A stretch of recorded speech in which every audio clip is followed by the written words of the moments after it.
नमस्कार सर्वांना गुरुपौर्णिमेची हार्दिक हार्दिक शुभेच्छा। माझे नाव स्वरा साळवी असे आहे। आज आपण गुरुपौर्णिमा निमित्त जमा झालेलो आहोत। हे आपल्या जीवनासाठी खूप महत्त्वाचे आहे। गुरुचे स्नान हे आपल्या खूप गरजेचे आहे।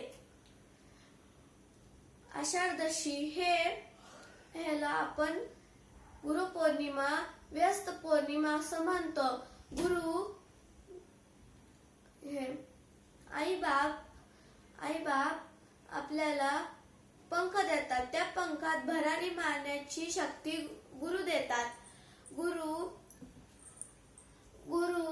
आपल्या अज्ञानाच्या काळातून ज्ञानाच्या प्रकाशात घेऊन जातात। गुरु आपल्याला खरी नागरिक बनवण्याचं काम करतात। गुरु आपल्याला खरी दिशा दाखवतात। ह्या सगळ्यांचे मी खूप आभारी आहे। गुरु आहेत, सगळ्यात मान देतात आपल्याला। जय हिंद, जय महाराष्ट्र।